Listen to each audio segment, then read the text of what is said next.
My name is Hussena Charity Ato.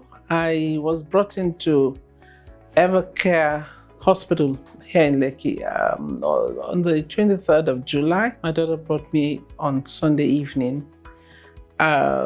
Before then, I had taken my blood pressure and I noticed that my pulse rate was low. First of all, it was 44. Then it went on to 38, and I called my physician in Abuja, and he said, listen, Hussena, drop whatever you do, go to the hospital and let them do an ECG. There's something going on in your heart. So my daughter brought me here, and by the time we got here and checked in and whatever, it was 29. The pulse rate had dropped, and they rushed me to the ER. I was seen by some physician consultant, and then they did a lot of tests, and then later on they called in the cardiologist, Dr. Sharma. My name is Dr. Amitkumar Sharma. I am an interventional cardiologist here at Evercare Hospital, Lekki. Today we are here to talk about Mrs. Hussena Charity Ato. She's an elderly lady who presented to us with a third-degree AV block. So that's a condition when the impulses being generated by the natural pacemaker to make your heart beat, they're just not getting conducted to the whole of the heart. And so the heart rate falls sometimes to below 30, sometimes to below 20 beats per minute. And people present in different conditions, sometimes with shortness of breath, sometimes with frank collapse.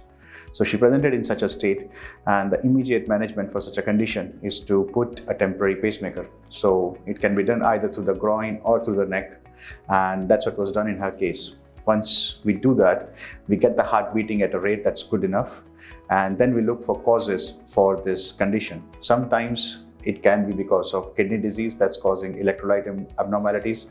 Sometimes it can be because of a heart attack or a block in one of the vessels of your heart. And sometimes there can be other reasons.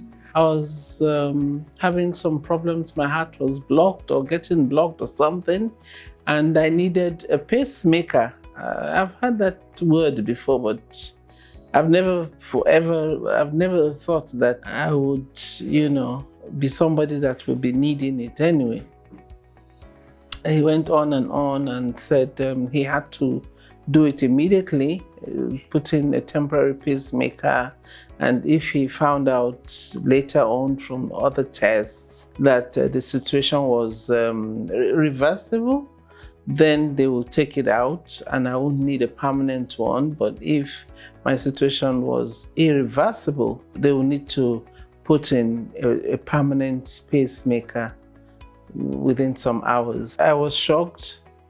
I was sad, mixed feelings. I never ever thought that I would undergo such a major procedure in Nigeria. I've had problems with my heart, and I have 3 stents already, but they were put in America. So to think that I would undergo a surgery in Nigeria, I mean, I don't know what I thought about in Nigeria. So we always look for these reversible causes, and that's what was done here. In her case, it was special because she had a history of having 2 stents in her coronary arteries. And so we had to make sure that this condition was not precipitated by a block in one of the vessels of the heart. So she underwent a coronary angiography after the temporary pacemaker.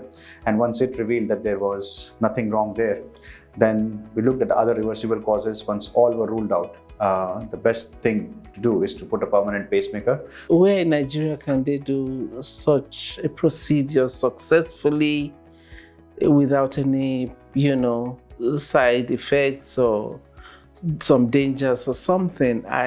To be honest with you, I wasn't comfortable. So I remember I spoke to my daughter in Hausa. I said, we were not going to do it. I just wasn't going to do it.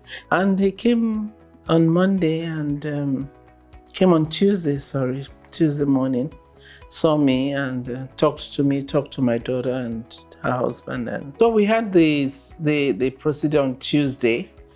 I was in the hospital from Sunday night, and by Wednesday I was moved from ICU to the ward, and by Friday I was ready to go home. And I was home. I came for dressing once or twice, and everything looked good and is still looking good. She stayed with us for a total of about 5 days. That's how long it usually takes. First day for the temporary pacemaker, then ruling out all the reversible causes, and then doing a permanent pacemaker, and then staying under observation for a period of 2 to 3 days after that. Thankfully, she had an uneventful post-operative period and she made remarkable recovery, as you can see. She's back to her routine life, doing all that she was doing earlier, and has been discharged.